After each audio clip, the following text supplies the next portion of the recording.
Hi, welcome to Creative Geniuses Art Program. Today we have a multimedia art project, meaning we're going to use many different art tools. We will have some goals to accomplish today.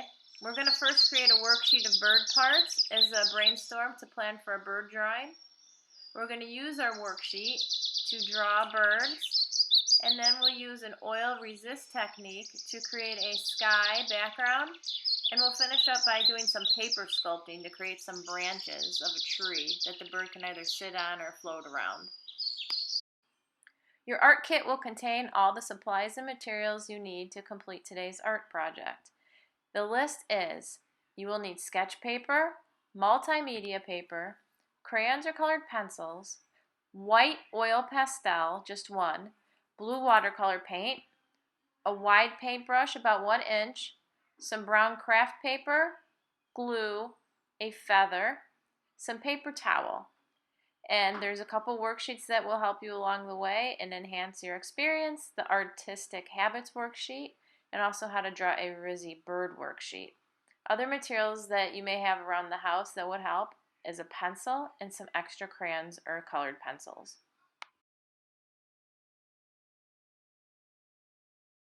Start by picking up or holding and looking at a feather. I have a couple feathers here. This is a hawk feather that I got as a gift, and this is a peacock feather. You can sometimes get them at the craft store, or you can find them outside. Very different. So I'm gonna pick one of these. I think I'm gonna pick the hawk feather, even though this one's really pretty with a lot of colors. Okay, so start by looking at a feather and imagine what kind of bird that this feather belonged to. Use words to write a story or tell someone about this bird and where this feather belonged to. Or you can draw a picture from your imagination. Here's another brainstorming idea to inspire you and help you for your art project today. Take a piece of paper and fold it into sections. You're gonna make your own worksheet or guide. So we can fold it once down this way, and once this way, and maybe once this way. So we have different sections. 1, 2, 3, 4, 5, 6. Another way to do it is to just draw some lines. You can draw, let's see, 1 line across, and it doesn't have to be perfectly straight, and then maybe 2 lines down. Different way of doing it, but same result. 1, 2, 3, 4, 5, 6. Okay? Now, each of these sections, we're gonna brainstorm different bird parts. You can draw bird parts from your imagination by examining pictures or observing birds in real life. Go outside, look out your window. Or I have some helpful hints. We can use alphabet letters as a reference to help draw a basic bird, okay? We're gonna label each of these sections different parts. So we have the beak, we have the eyes, the head, the body, the wings,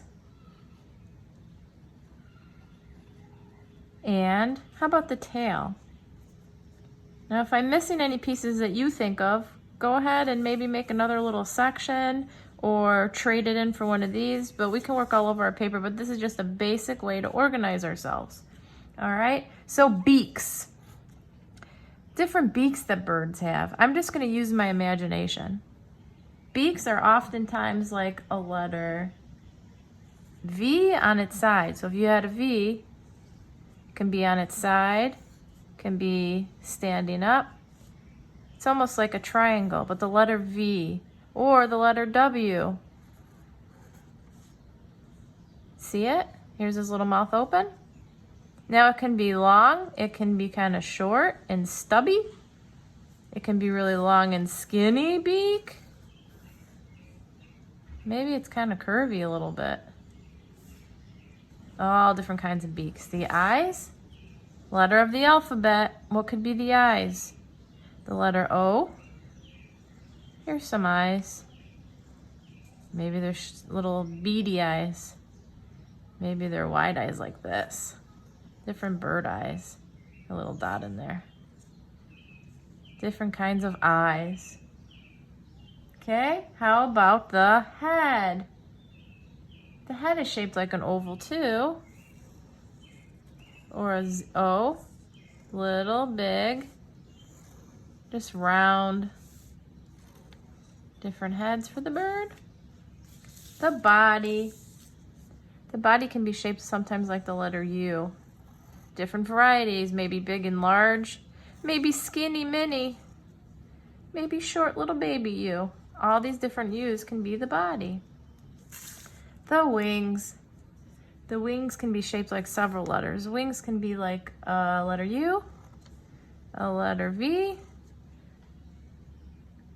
Any other letters we could do? Maybe W, if it's off the side of the body. I'm imagining a body, I could be like a letter W, something like that. And then you could put in some little details, all little U's. Wings, that's again variety. Long and skinny, short little baby wings. And the tail. What letter of the alphabet do you see the tail as? I'm going to leave this one up to you. I'm not going to give this one away.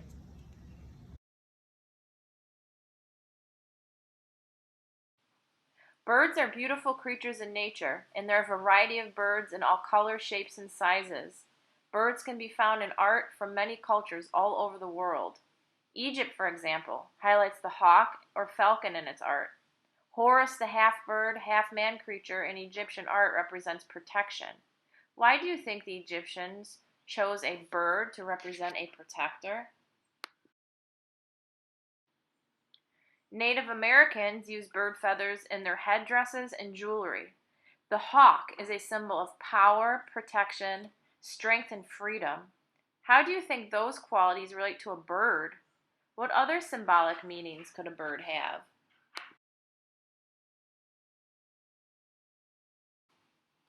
There are contemporary or modern artists that portray birds in a stunning playfulness in their artwork, and as well as variety. One is Judith Whipple, who makes Whipple birds, and another artist, his name is James Rizzi. Looking at these artworks, how would you describe the birds that they have made? What are some observations you see?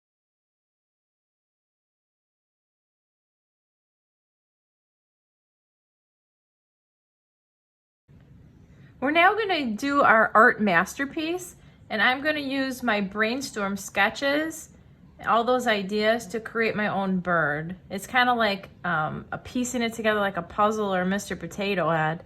I'm going to take each piece and piece it together to make some birds on my multimedia paper, which is a little bit harder paper than the sketch paper. It's a little thicker, and it can take many mediums, multi-mediums, such as paints and crayons and pens and oil pastels and all different kinds of mediums. So let me start. I think you can either do one big giant bird or you can do several little ones. I think that I'm going to try several little ones. And I'm going to place them in various spots on the page. I think I'm going to go with the technique of the letters of the alphabet to start my birds. So the beak was kind of like V's or W's, and then we've got our O's. I'm taking all the pieces from my brainstorming paper and I'm piecing them together. There's the body and little V and joining it together and just kind of playing around. I have my eraser, so if I don't like something or make a mistake, no big deal, I can just erase it. I'm going to go with kind of a playful style. Some birds you can draw realistically with lots of little details and everything perfect, but I think I'm just going to have fun and just be playful. I'm going to make this beak really long, just to add some variety. And again, use my eraser to erase any little pieces that I just don't like.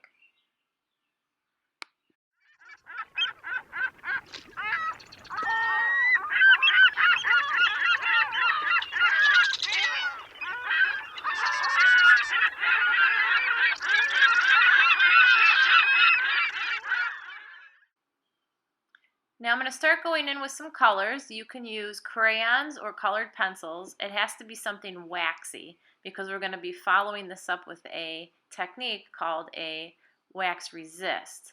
So I'm going to be using vibrant colors. I have a pack of Crayola neon colors, but you can use any colors that you like in any kind of color scheme. But I wanted to go bright, so I'm going to color each one some different colors and just have a lot of fun. I'm going to layer some of the colors one on top of another and just add some little pieces of this and that. And now I'm going to go in with my white oil pastel, and I'm going to draw some white fluffy clouds in the background. You can see it just a little bit. And I'm going to do some little touches of white, like in the eyes or other places I would want to keep white on my bird. That white is going to stay there. It's going to stay white when we add our watercolor on top for the blue sky. So we're going to gently dip the watercolor brush into the watercolor paint, and we're going to stroke across. And you'll notice that the crayons or colored pencils and oil pastel will resist the color. It won't cover it or mix or combine. It's called an oil resist technique. And I'm going to flow it just across the whole page and make sure I color all of the background to give the sky that really pretty blue. Going over the paper one time with the paintbrush is called a wash. It's kind of like a see-through layer. The more washes you do, or the more layers of paint, the darker your sky will become.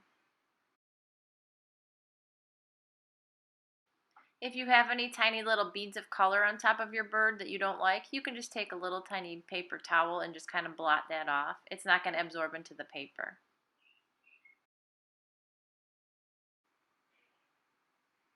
Perfect.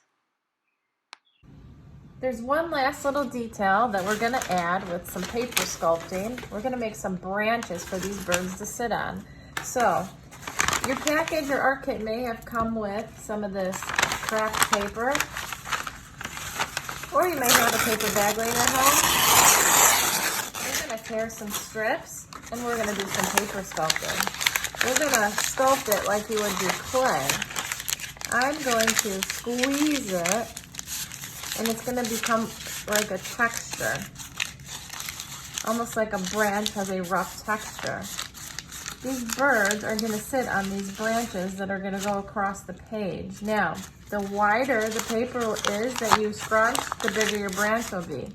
If you want to tear smaller pieces, they will become skinnier, smaller branches. Once your paint is dry, make sure your paint is dry, you can use glue to attach these paper strips. It's going to give it some interest, some dimension, and some texture. I'm going to press it down.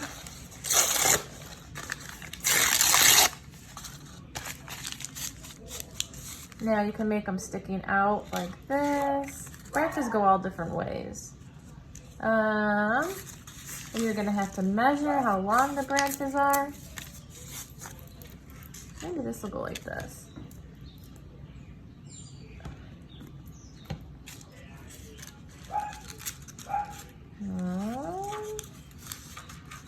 There we go. Like that.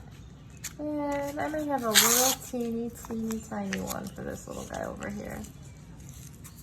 Maybe like that.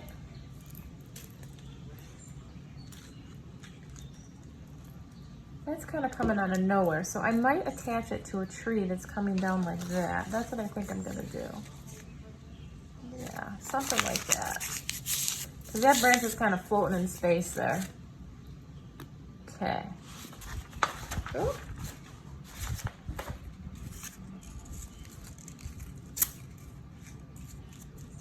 There we go. That's pretty neat. That's a great finishing touch to that.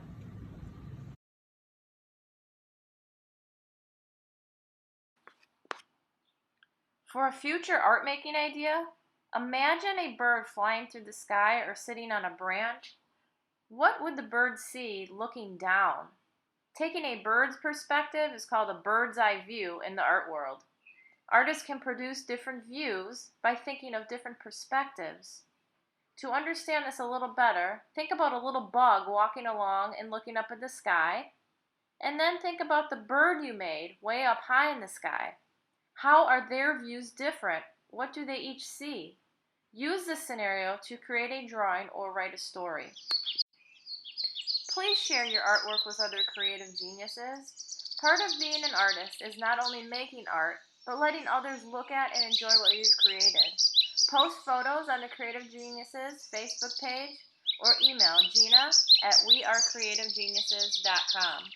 We hope you enjoyed our project today. Keep an eye out for following projects and programs at our website, www.wearecreativegeniuses.com.